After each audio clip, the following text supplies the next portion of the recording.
नमस्कार। इलेक्ट्रोहोम्योपैथी के इस विशेष एपिसोड में मैं बस्ती से डॉक्टर अनिल श्रीवास्तव अपने सभी सुनने वाले साथियों का हार्दिक स्वागत और अभिनंदन करता हूं। आज के इस क्लास में रात 10 बजे बस्ती से आपका ये प्यारा दोस्त संघर्षों के बीच आपके साथ बना हुआ है। जैसा कि आप सब जान रहे हैं, मेरे इलाहाबाद के 202 क्लास के समापन समारोह के बाद पूरे देश में भूचाल सा आ गया है मेरे इस क्लास को लेकर के, मेरे द्वारा लिखी गई किताब को लेकर के।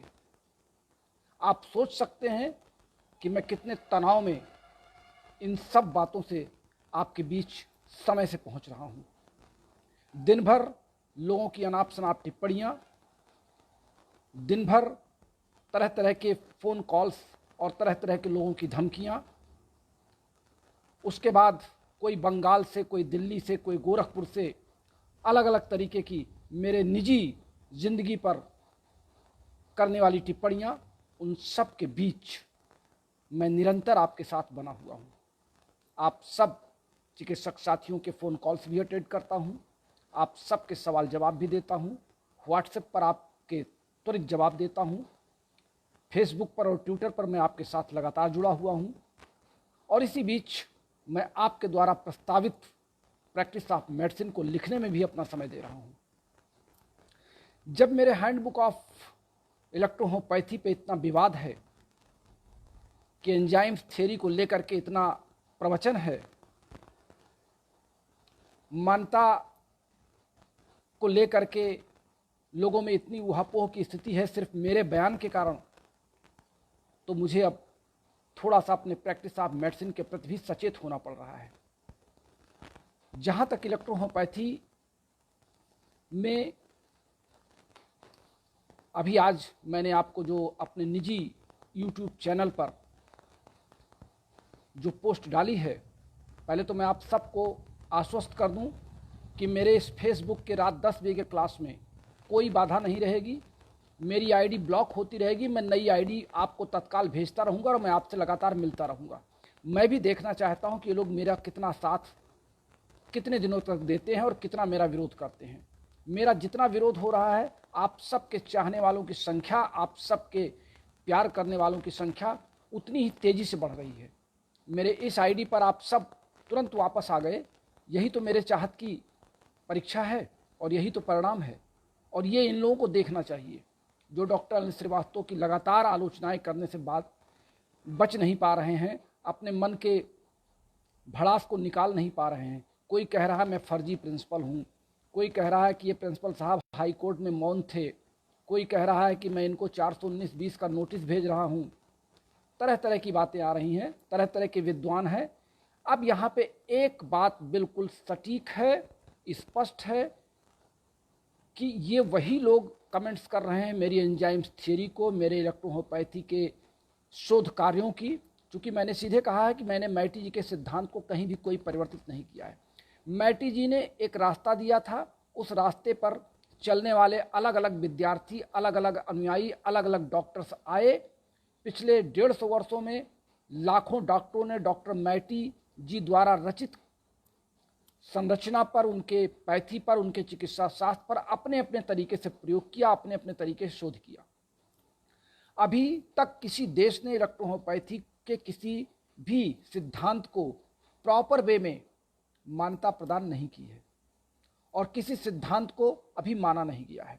इस नाते देश या विश्व का प्रत्येक इलेक्ट्रोहोम्योपैथिक चिकित्सक अपने अपने तरीके से इलेक्ट्रोहोम्योपैथी को परिभाषित कर रहा है, अपने अपने तरीके से इलेक्ट्रोहोम्योपैथी में वो प्रैक्टिस कर रहा है और अपने तरीके से वो सफलता पा रहा है। जहाँ तक डॉक्टर अनिल श्रीवास्तव की बात है, डॉक्टर अनिल श्रीवास्तव ने D3 के 5 ml को 450 ml में कन्वर्ट करके फिर उससे निकाल करके 30 ml के डिस्टिल वाटर में रोगी को देने का एक सिद्धांत बनाया। हमारा 190 का रेशियो है, लोगों का 19 का रेशियो है, किसी का 147 का रेशियो है। हमने 190 का रेशियो बनाया है तो हमने उसमें इलेक्ट्रॉनिक मूवमेंट, इलेक्ट्रॉन के 450 ml में गति करने के आधार पर उनके त्वरित कार्य करने की जो क्षमता है इलेक्ट्रॉनिक मूवमेंट की, हमने उसके आधार पर इसका प्रयोग किया पिछले 36 वर्षों में। और मेरे इस प्रयोग पर किसी का अधिकार नहीं है। ये मेरा निजी सिद्धांत है, मेरा निजी प्रयोग है, मेरा निजी अनुभव है। इस पर किसी को अगर आपत्ति होती है तो एक ये माना जाएगा कि वो विज्ञान के जानकार ही नहीं है।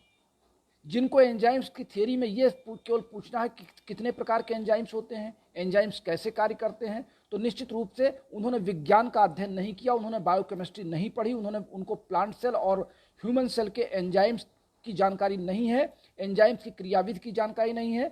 वो निश्चित रूप से चिकित्सक तो हैं, मैं इस बात को स्वीकार कर लेता हूँ, चिकित्सा क्षेत्र में है, मैं ये भी बात स्वीकार कर लेता हूँ, लेकिन ये बात न मेरे गले उतर रही है, न इलेक्ट्रोहोम्योपैथी के उन विद्वान विज्ञान के स्नातक या परास्नातक साथियों के गले उतर रही है कि ये लोग विज्ञान को जानते हैं।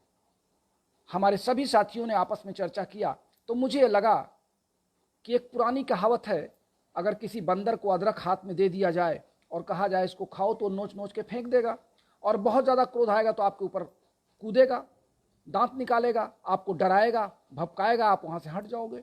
बिल्कुल वही स्थिति है कि हमारी एंजाइम्स की थियरी एक अदरक बन करके तमाम लोगों के बीच में घूम रही है। वो उसका स्वाद समझ नहीं पा रहे हैं, उसको जान नहीं पा रहे हैं, और चूंकि वो स्वाद जान नहीं पा रहे हैं और वो देख रहे हैं कि मेरे एंजाइम्स थियरी के रस से देश के हजारों साथी चिकित्सा कार्य में संलग्न होते जा रहे हैं, तो उनके अंदर छटपटाहट हो रही कि कहीं ऐसा ना हो कि पूरा देश इलेक्ट्रोहोम्योपैथी के एंजाइम थियरी का फॉलोअर हो जाए और भारत सरकार इनकी थियरी को मान्यता दे दे और हम लोग पीछे हो जाएं। तो पीछे तो वही लोग होंगे ना जो इलेक्ट्रोहोम्योपैथी में एज एक्सपर्ट बनने का स्वांग रच रहे हैं। वो एक्सपर्ट नहीं है, वो विभिन्न चिकित्सा पद्धतियों के ज्ञाता हो सकते हैं, विभिन्न चिकित्सा पद्धतियों के अनुयायी हो सकते हैं, उसके एक्सपर्ट हो सकते हैं, लेकिन इलेक्ट्रोहोम्योपैथी के एक्सपर्ट वो नहीं है, क्योंकि वो रोगी तो देखते नहीं हैं, किताब तो उन्होंने लिखा नहीं, शोधन तो किया नहीं, केवल किया क्या, संस्था का बोर्ड लगाया, संस्था के पदाधिकारी बने, संस्था के नाम से कागज बांटा और इलेक्ट्रोहोम्योपैथी की एक लंबी फौज तैयार कर दी। उस लंबी फौज में एक भी सैनिक युद्ध कर पा रहा है कि नहीं कर पा रहा है, हथियार उठा पा रहा है कि नहीं उठा पा रहा है, निशाना साध पा रहा है कि नहीं साध पा रहा है, ये उन लोगों को चिंता नहीं है। उनको अब एक नया मुहिम था कि जल्दी से भारत सरकार इसकी मान्यता दे दे और हम सब का नाम हो जाए और हम ये तमगे में आ जाए, अखबार में आ जाए और हर जगह हेडलाइन हो जाए और हमारे संस्थाओं का नाम हो जाए और लगातार हमारे संस्थाओं में मान्यता के संदर्भ में कि हमने मान्यता कराया उनकी तरफ भीड़ चली जाए। इलेक्ट्रोहोम्योपैथी में न तो अभी मान्यता मिली है, न तो अभी कोई सिद्धांत प्रतिपादित हुआ है। मैंने एक लाइन में कह दिया कि पूरे विश्व में इलेक्ट्रोहोम्योपैथी का हर व्यक्ति अपने अपने प्रयोग से इलेक्ट्रोहोम्योपैथी को आगे बढ़ा रहा है, और उसकी एक कड़ी है अनिल श्रीवास्तव। न तो अनिल श्रीवास्तव अपनी विद्वता का अहंकार कर रहे हैं, न तो किसी को गाली दे रहे हैं, न तो किसी की उलाहना कर रहे हैं, न तो किसी की आलोचना कर रहे हैं। अनिल श्रीवास्तव वही कर रहे हैं जो उनकी आत्मा कह रही है, जो उनकी आत्मा में प्रेरणा आ रहा है, जो उन्होंने 36 वर्षों से विज्ञान की किताबों को पलट पलट के और तमाम किताबों का संश्लेषण करके, उनका अध्ययन करके एक निचोड़ जो निकाला है अपने 36 वर्ष के जीवन में। अभी मैं देख रहा था कि हमारे जो हमने YouTube का अकाउंट बनाया है उस पर डॉक्टर दीपक सिन्हा की कानपुर से एक कमेंट आई कि डॉक्टर अनिल श्रीवास्तव आपके इस वीडियो से 3 सवाल खड़े होते हैं। पहली बात तो डॉक्टर काउंट सीजर मैटी ने डॉक्टर शब्द का इस्तेमाल कब किया, दूसरे आपने कहा है 70 दवाएं हो चुकी हैं, ये आप कहाँ से पाए, और तीसरा उन्होंने कहा 115 पौधे किस किताब में लिखे हैं। बड़े आश्चर्य की बात है, दीपक सिन्हा जी एक ऐसे परिवार से आते हैं जहाँ से इलेक्ट्रोहोम्योपैथी का जन्म हुआ, जहाँ से इलेक्ट्रोहोम्योपैथी पूरे भारत में प्रचलित हुई। उनके बाबा डॉक्टर अनिल सिन्हा को लोग सम्मानपूर्वक याद करते हैं, और डॉक्टर दीपक सिन्हा अभी संभवतः उम्र में मुझसे छोटे हैं, और उन्होंने मेरा सम्मान के साथ मुझसे सवाल किया तो मैंने उनको जवाब भी दिया। 115 पौधे इलेक्ट्रोहोम्योपैथी के कई पुरानी किताबों में और अच्छी किताबों में उसका उदाहरण है। काउंट सीजर मैटी के नाम के आगे डॉक्टर उन्होंने नहीं लगाया, ये पूरे विश्व ने उनको डॉक्टर से सम्मानित किया क्योंकि वो चिकित्सा कार्य में संलग्न थे। और मैंने बार बार कहा है कि हमारे आम बोल चाल की भाषा में जो चिकित्सा कार्य में संलग्न होता है उसे आम पब्लिक या आम समाज उसको डॉक्टर शब्द से कह के पुकारता है, वो उसका कॉमन पुकारने वाला नाम है, ना कि उसकी पदवी है। क्योंकि कोई भी चिकित्सा विश्वविद्यालय किसी भी चिकित्सा पद्धति के किसी भी व्यक्ति को उसके नाम के आगे डॉक्टर लगा के नहीं देती है। ये तो इलेक्ट्रोहोम्योपैथी की संस्थाओं के संस्था अध्यक्षों ने हम लोगों के साथ खुद एक साजिश रची है कि हमारे नाम के साथ डॉक्टर लगा लगा के हमको डिग्रियां और हमको कागज बांट दिया। ये तो उनसे पूछा जाना चाहिए, उन संस्था अध्यक्षों से पूछा जाना चाहिए, और जो लोग हमारे ऊपर टिप्पणियां करते हैं वो भी संस्था अध्यक्ष ही हैं।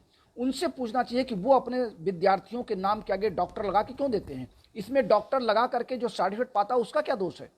दोष अगर उनका है तो जिसने लिख करके दिया उसका दोष है। हम तो एक चिकित्सक हैं, चिकित्सा कार्य कर रहे हैं। समाज हमको चिकित्सक के रूप में, चिकित्सक शब्द कहना थोड़ा सा कठिन लगता है और डॉक्टर शब्द मुंह से आसानी से निकल जाता है। इस तरह से लोग हम लोगों को डॉक्टर साहब कह के पुकारते हैं। ये हमारा पुकारने वाला नाम है। अगर मेरे सामने मुझे कोर्ट में ये बयान देना पड़े तो मैं कोर्ट को भी यही परिभाषा बताऊंगा और पूरे देश के साथ यही बात करूंगा कि डॉक्टर शब्द हमारे सामाजिक चिकित्सा कार्य को करने के लिए समाज द्वारा दिया गया हमारा उपनाम है। इस नाते डॉक्टर हम क्यों लगाते हैं? हम नहीं लगाते, समाज लगाता है हमारे साथ। हम क्यों लगाएंगे? और समाज लगाता है तो हमने उस शब्द को आगे इसलिए दिया है कि वो हमारे नाम को जल्दी से पहचान जाए। बाकी यहाँ कोई विवाद नहीं है। और वही काम मैटी जी के नाम के साथ है। अगर मैं पूछूं कि डॉक्टर दीपक सिन्हा अपने नाम के आगे डॉक्टर कैसे लगाते हैं तो ये विवाद हो जाएगा ना। विवाद नहीं है, मैं सबको डॉक्टर मानता हूं। जो भी चिकित्सा कार्य में है वो सब डॉक्टर हैं, सब चिकित्सक हैं और उनका कॉमन नाम, पुकारने वाला उपनाम डॉक्टर है। जैसे मैं अनिल कुमार हूं, मेरा उपनाम डॉक्टर है और पूरा जोड़ दिए तो डॉक्टर अनिल श्रीवास्तव हो गया। ऐसे ही बस ये चलता है। तीसरा सवाल उनका है कि आपने 70 औषधियां बता दी। मैंने 70 नहीं बताया, मेरे वीडियो को ध्यान से सुनिए। मैंने कहा है कि मूल 32 औषधियां हैं, 5 इलेक्ट्रिसिटी है, 1 त्वचा की औषधि है और इसके बाद अनुयायियों ने कंपाउंड मेडिसिन को बनाते हुए लगभग 68 से 70 औषधियां आज के डेट में तैयार कर दी हैं। किसी ने 68 अपनी किताबों में लिखा, किसी ने 70 कर दिया, किसी ने एक दवा और खोज दी। जैसे मैंने CNS का एक कंपाउंड बना दिया, L3 का एक कंपाउंड बना दिया, तो वो कंपाउंड मेडिसिन ही तो गिनी जाएगी क्योंकि वो प्रायोगिक में आ चुकी है, उसके प्रयोग को देखा जा रहा है, हजारों साथी आप लोग प्रयोग कर रहे हैं। तो इसमें कोई विवाद नहीं होना चाहिए। एक सज्जन ने आज कमेंट उसी पर कर दिया कि बुढ़ा सठिया गया है। अब पता नहीं उनकी ओर उनका इशारा मेरे बुढ़ापे पर है। अभी तो मैं जवान दिखता हूं, लेकिन अगर उन्होंने मुझे बुढ़ा कहा है तो मैं उनको आशीर्वाद देता हूं कि उनकी बुद्धि भगवान थोड़ा तेज करते रहें। नाम भी उनका बता देता हूं, कोई अजीत सिंह है। अब कौन अजीत सिंह है मैं इस पर चर्चा नहीं कर सकता। लोग कहते हैं कि जब मैं प्रधानाचार्य होते हुए मेरे पास संसाधन मेरे नहीं चले तो मैंने किताब लिख करके रुपया कमाना शुरू कर दिया। अब आप देश के सभी लोग जो इस समय हमारे साथ ऑनलाइन हैं, पिछले 36 वर्षों में मैं प्रधानाचार्य हूं किसी कॉलेज का और पिछले 36 वर्षों में लगभग, अब संख्या तो एक्यूरेट नहीं बता सकता, लेकिन 5000 से अधिक या 10,000 के आसपास हमारे हस्ताक्षर से अंक पत्र, प्रमाण पत्र यानी मार्कशीट और सर्टिफिकेट मेरे सिग्नेचर से जारी हुए हैं। वो 10,000 से अधिक विद्यार्थी पूरे देश में विभिन्न क्षेत्रों में कार्य कर रहे हैं। उत्तर प्रदेश सरकार ने मेरी शैक्षिक योग्यता, मेरे कार्य, मेरे सामाजिक कार्य, मेरे चिकित्सा कार्य को देखते हुए मुझे सम्मानित किया। अब अगर मैं फर्जी हूं तो इसका मतलब उत्तर प्रदेश के राज्यपाल जी ने फर्जी को प्रमाणित किया, उत्तर प्रदेश के मुख्यमंत्री जी ने फर्जी को प्रमाणित किया, उत्तर प्रदेश के शिक्षा विभाग ने फर्जी को प्रमाणित किया और वो सारे विद्यार्थी फर्जी हो गए जिनको मेरे हस्ताक्षर से प्रमाण पत्र और अंक पत्र जारी हुआ। और कानपुर यूनिवर्सिटी फर्जी साबित हो गई जिसने मुझको MSc की डिग्री दी। वो संस्था फर्जी प्रमाणित हो गई जिसने मुझको इलेक्ट्रोहोम्योपैथी में आगे बढ़ाया। अब आइए कि मुझे खाने को नहीं अटता था, इस नाते मैंने किताब लिखा। पिछले 36 वर्षों में मैं जहाँ पर ये जिस मकान में बैठा हूँ, यहाँ पर मैंने ज़मीन खरीदी, मकान बनवाया, अपनी लड़की की शादी किया, लड़के को पढ़ाया, लड़के को सर्विस में लगाया, सारी सुख सुविधाओं को कंप्लीट किया और आराम से ज़िंदगी जी रहा था। 36 वर्षों के बाद मोदी जी ने लॉकडाउन लगा दिया और लॉकडाउन में मुझे घर में बैठा दिया। मैंने क्लास शुरू किया, आपने प्रस्ताव रखा कि मैं किताब लिख दूं। इन मूर्खों को ये नहीं पता है कि किताब अनिल श्रीवास्तव ने लिखा, किताब को पूरे देश ने लिखने के लिए मजबूर किया। और ये मेरे ऊपर सवाल करते हैं कि मैं किताब बेच करके लखपति बनना चाहता हूं। जरा एक किताब वो भी लिख लें, अगर उनके अंदर क्षमता है तो एक किताब वो लिख करके वो भी बेचें। मेरा ये मोबाइल 2 रुपए का है और मैं इसको 50,000 में बेचूं जिसको खरीदना होगा वो खरीदेगा। मेरी किताब का पन्ना का मूल्य 1 रुपया है, मैं अगर उसको 1650 रुपये आपसे मांग के दे रहा हूं और आप सहर्ष ले रहे हैं, तो उसमें इनकी छाती क्यों फटती है? ये लोग क्यों चिल्लाते हैं कि मैं किताबों को महंगी बेच रहा हूं? ये मेरी निजी प्रॉपर्टी है, मुझे बेचना है, दाम मैं तय करूंगा। मेहनताना मेरा लगा है, मेहनत मेरी लगी है, समय मेरा लगा है, तो उसमें इनका क्या नुकसान हो रहा है? लेकिन मेरी समझ में नहीं आता है कि ये कहना क्या चाहते हैं अनिल श्रीवास्तव से, इनको इतनी एलर्जी क्या है? अब वही है, नाच नावे आंगन टेढ़ा। अगर मैं सच बोल दूं, न ये एंजाइम्स थ्योरी समझ सकते हैं, न ये विज्ञान के विद्यार्थी रहे, न इनके पास विज्ञान की कोई ABCD की जानकारी है, और सवाल करेंगे कि मैं आपको नोटिस भेज रहा हूं। और कुछ लोग कहेंगे, वो बंगाल से बैठ के एक सज्जन बोलते हैं कि मैं फर्जी प्रिंसिपल हूं, और दिल्ली से एक बैठ के बोलते हैं कि ये प्रिंसिपल साहब लगातार कोर्ट में भी इन्होंने 2004 में समाप्त करा दिया था इलेक्ट्रोहोम्योपैथी को। कोर्ट में कोई व्यक्ति लड़ता है क्या? कोर्ट में वकील लड़ता है। अगर हमारे वकील ने वहां पे सही परिभाषा नहीं दी तो उसका खामियाजा भी हम लोग भोगे, और हम ही लोग सुप्रीम कोर्ट गए, हमको सुप्रीम कोर्ट से फिर राहत मिली। ये तो तमाम कहानियां हो चुकी। उस कहानी को बार बार दोहराने का मतलब क्या है? चलिए, बहुत कुछ बातें हो चुकी हैं, मन की भड़ास थी, और यही एक ऐसा माध्यम है जिसमें मैं आपसे बातचीत कर सकता हूं, क्योंकि लोगों से बातचीत करने का अब दिल टूट चुका है। इलेक्ट्रोहोम्योपैथी में ना तो अब किसी सीनियर से बात करने का मन करता है, और ना ऐसे लोगों से बात करने का मन करता है जो इलेक्ट्रोहोम्योपैथी को तमाशा बना दिए हैं। न वो खुद समझना चाहते हैं, न दूसरे को समझाने देना चाहते हैं। उनका बिजनेस चूंकि ठप हो रहा है, साथ ही उनको अनिल श्रीवास्तव से बहुत ज़्यादा जलन हो रही है।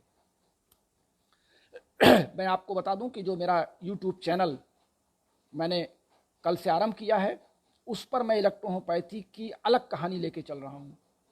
वहाँ पर आपको इलेक्ट्रोहोम्योपैथी के इतिहास, मैटेरिया मेडिका, विभिन्न पौधों की जानकारी, औषध बनाने के तरीके, फार्माकोपिया, उसके क्लास एक वे के रूप में, एक निर्धारित क्रम के रूप में 10 से 15 मिनट के चलेंगे। और वो हमारा YouTube चैनल पर लगातार रोज एक क्लास लोड होगा, जो मैं आपको यहाँ शेयर करूँगा। और ये जो हमारा आपसे फेसबुक पे क्लास चल रहा है, यहाँ पे हम प्रैक्टिस ऑफ मेडिसिन जैसे चला रहे थे, वैसे आपके मांग पर एक एक रोग पर हम चर्चा करेंगे।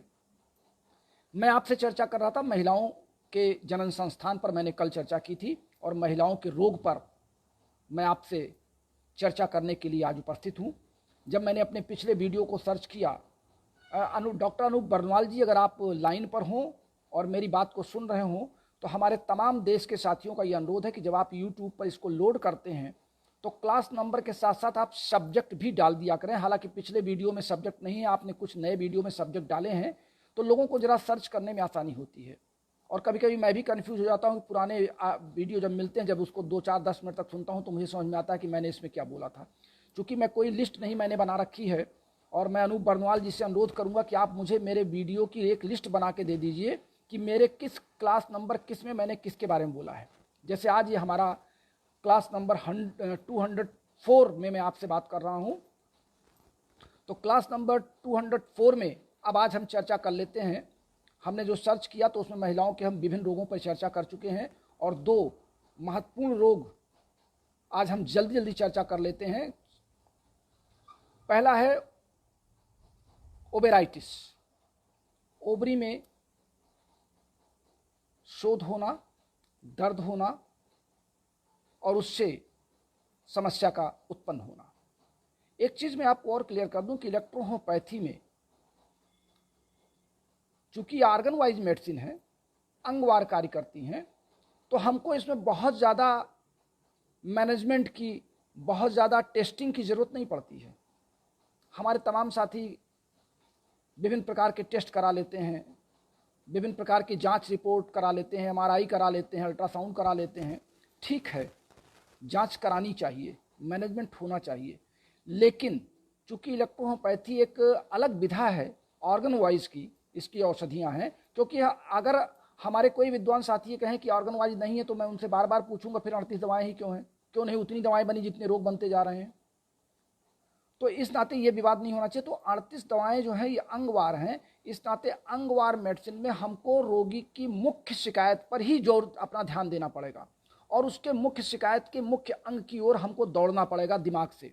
और ये तभी संभव है जब आपकी एनाटॉमी बहुत स्ट्रांग होगी, यानी आप विज्ञान, शरीर क्रिया विज्ञान, शरीर के आंतरिक अंगों की जानकारी में आप बहुत ही मर्मज्ञ होंगे, बहुत ही तेज होंगे और आपका दिमाग क्विक काम करेगा कि रोगी ने उधर शिकायत किया, इधर आपकी कलम चल गई, आपने ऑर्गन वाइज को सिलेक्ट करके मेडिसिन सिलेक्ट कर दिया।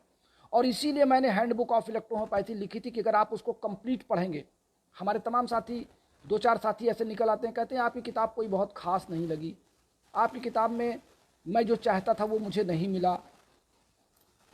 भाई मेरी किताब को जब आप मनन करेंगे तो आपको लगेगा कि मैंने उसमें क्या लिखा है। आप मतलब की चीज़ें पलट रहे हैं कि उसमें कहीं मिल जाए कि रोग क्या है, उसकी दवा क्या है, आप तत्काल उसको पढ़ लें।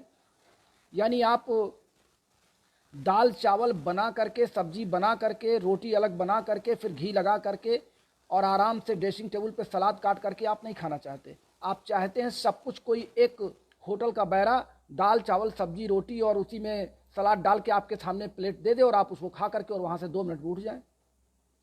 तो जब आप रोज़ वही चीज़ खाएंगे इस तरह मिला करके तो वो कहीं नुकसान भी कर सकता है। और जब आपको बनाना आ जाएगा, दाल कैसे बनती है, चावल कैसे बनता है, रोटी कैसे बनती है, सलाद कैसे काटी जाती है, कैसे उसको धुला जाता है, कैसे मेज पर भोजन को परोसा जाता है, तो आप उसके एक्सपर्ट हो जाएंगे और फिर आपको मज़ा आएगा। इसलिए हैंडबुक ऑफ इलेक्ट्रोहोम्योपैथी मेरी आपको एक्सपर्ट बनाने के लिए है और प्रैक्टिस ऑफ मेडिसिन आपके प्रैक्टिस में सहायता करने के लिए मैं लिख रहा हूँ। पहले आप हैंडबुक ऑफ इलेक्ट्रोहोम्योपैथी मेरी पढ़ लें, मनन कर लें, उसमें जो दवाओं के सिद्धांत लिखे हैं, कैसे आप दवाएं सिलेक्ट करेंगे, कैसे आप उसको हमारे फार्मूले पर आप रोग के और अंगों को चेक करेंगे, जब आप उसका मनन कर लेंगे और एंजाइम्स के बारे में आप पूरी प्रक्रिया जान जाएंगे तो फिर प्रैक्टिस ऑफ मेडिसिन आपके लिए बहुत अच्छी रहेगी। और नहीं तो प्रैक्टिस ऑफ मेडिसिन भी आपके लिए उतनी ही कठिन हो जाएगी। बाद में आप ये भी कहेंगे अरे आपने प्रैक्टिस ऑफ मेडिसिन में ये चीज़ नहीं लिखा, मैं ये चाहता था। तो मैं आपके हर चाहने के हिसाब से तो किताब नहीं लिख पाऊंगा, मैं अपने हिसाब से अपने स्टाइल में ही पुस्तक लिख रहा हूँ। तो इस नाते मैं आपसे अनुरोध करूंगा कि आप एक इलेक्ट्रोहोम्योपैथिक चिकित्सक होने के साथ साथ अपनी एनाटॉमी और फिजियोलॉजी भी स्ट्रांग करें।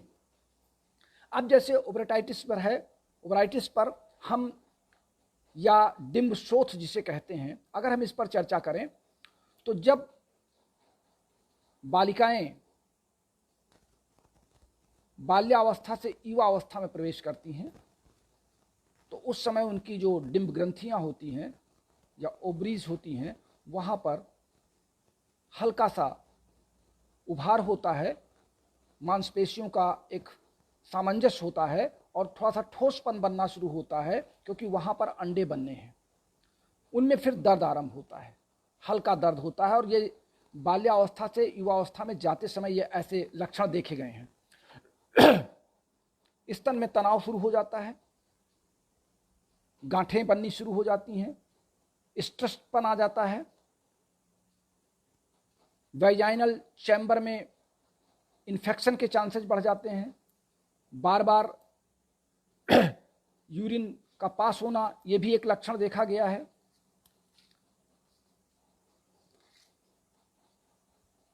एब्डोमिनल रीजन में सूजन आ जाती है, भूख में कमी हो जाती है, चिड़चिड़ापन आता है, प्रसन्नता चेहरे से गायब हो जाती है। ये तमाम लक्षण, हल्का सा फीवर आने लगता है चूँकि, और बाएं साइड या दाएं साइड पर हाथ रखने पे जहाँ पे ओवरी होती है वहाँ पे जब आप एब्डोमिनल रीजन में हाथ रखते हैं तो रोगी को दर्द महसूस होता है। रोगी कहता हाँ यहाँ पे दर्द है। जब आप हल्का सा यूं करके, जैसे अगर आप अपनी हथेली को उस पर रख के ऐसे हल्का सा थाप देंगे तो आपको हल्का सा डब डब की आवाज़ भी आएगी और उस डब डब की आवाज़ से रोगी को दर्द महसूस होगा।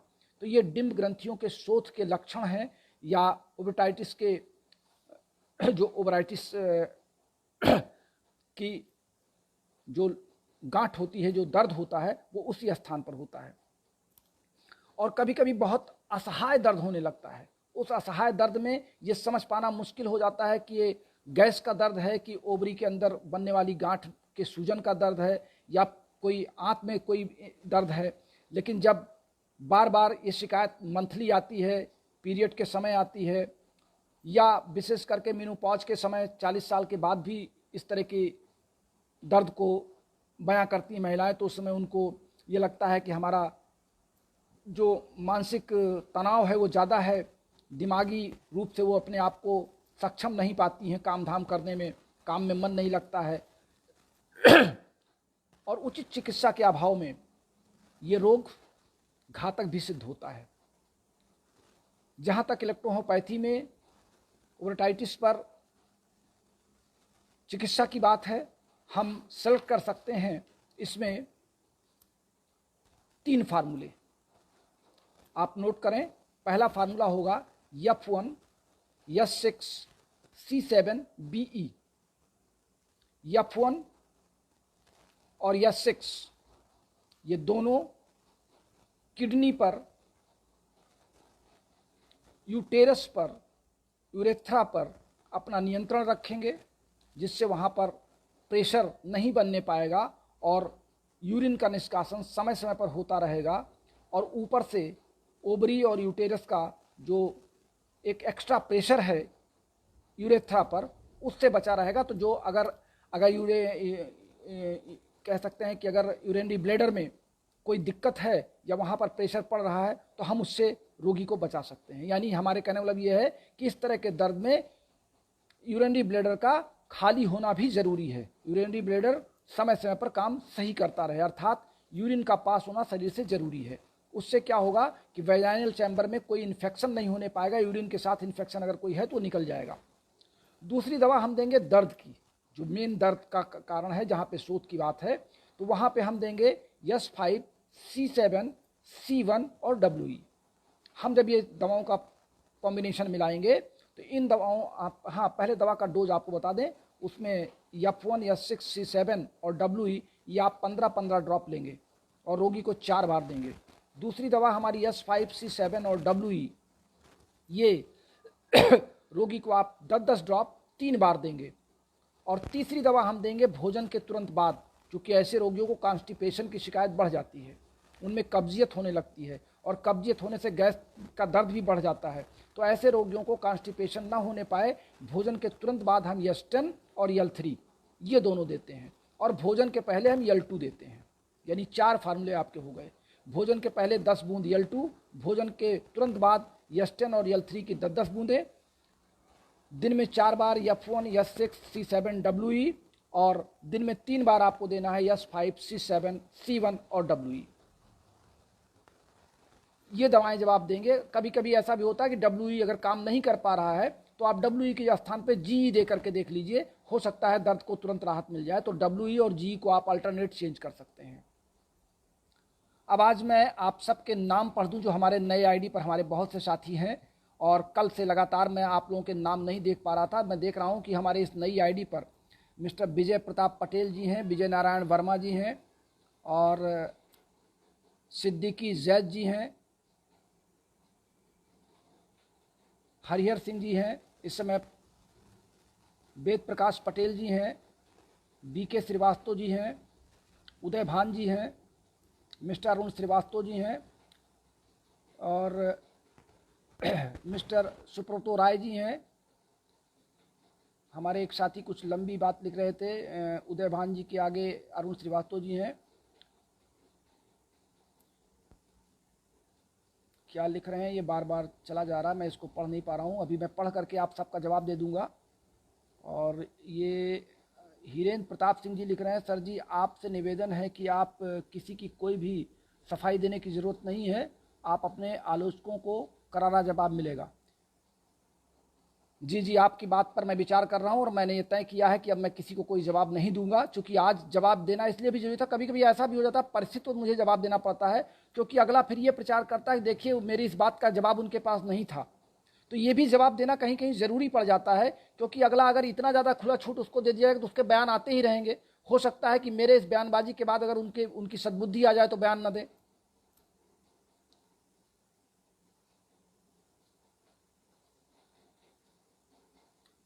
और राय साहब जी भी लाइन पर हैं, सत्येंद्र यदुवंशी जी लाइन पर हैं, स्वतंत्र यदुवंशी जी लाइन पर हैं, मिस्टर इलेक्ट्रोपैथ बिहार विजेंद्र भी जी हैं लाइन पर, डॉक्टर विनेश पाल सिंह जी हैं, राजनारायण साहू जी हैं, मिस्टर धर्मेंद्र कुमार जी हैं, प्रमोद प्रसाद जी हैं, जगदीश अरोड़ा जी भी लाइन पर हैं, तरणी प्रसाद जी हैं। आप सबका बहुत बहुत स्वागत है, बहुत बहुत अभिनंदन है। राजेश जायसवाल जी हैं और विनोद कुमार जी हैं, RP सैनी जी भी मथुरा से आ चुके हैं, RS राठौर भी जी हैं, BR देवांगन जी और ओम प्रकाश जगदल जी भी लाइन पर हैं। चलिए, आप सबका बहुत बहुत धन्यवाद है कि आप मेरे विषम परिस्थितियों में भी मेरा साथ नहीं छोड़ रहे हैं, और यही मेरा संबल है। आप सबके लिए कल मैं महिला रोगों पर एक बहुत महत्वपूर्ण, आप सबकी एक जोरदार मांग थी, और वो मांग थी प्रोलैप्स यूटेरस पर, यूटेरस का बाहर निकल जाना, और इलेक्ट्रोहोम्योपैथी में इसको हम कैसे निदान करेंगे, हम इस पर चर्चा करेंगे। तो कल रात 10 बजे आपसे फिर मिलते हैं। तब तक के लिए अपने प्यारे दोस्त डॉक्टर श्रीवास्तव को इस बात से समझते हुए इजाज़त दीजिए कि अब मैं किसी की ना तो आलोचना का जवाब दूंगा, ये मेरा अंतिम जवाब था। अब सिर्फ और सिर्फ 15 से 20 मिनट का क्लास चलेगा, और आप सबके बीच में निरंतर बना रहूँगा। और मैं उन तमाम साथियों से एक बार पुनः क्षमा चाहता हूँ जिनको मेरे किसी स्टेटमेंट से, चाहे वो गोरखपुर के हों, चाहे वो बंगाल के हों, चाहे वो दिल्ली के हों, मैं उन तमाम साथियों से क्षमा चाहता हूँ निवेदन के साथ कि आप लोग मेरा पीछा छोड़ दें। मैं अपने सभी पुराने कहे गए स्टेटमेंट को, कथनों को वापस लेता हूँ, मान लेता हूँ कि मैं हार गया, आप सब जीत गए। इन्हीं शुभकामनाओं के साथ कि अब आप अपने रास्ते, मैं अपने रास्ते, आप खुश रहें, पूरा देश खुश रहे, इलेक्ट्रोहोम्योपैथी की प्रगति में आप साथ रहें, सब एक साथ इलेक्ट्रोहोम्योपैथी की जय जयकार करें। नमस्कार, शुभ रात्रि।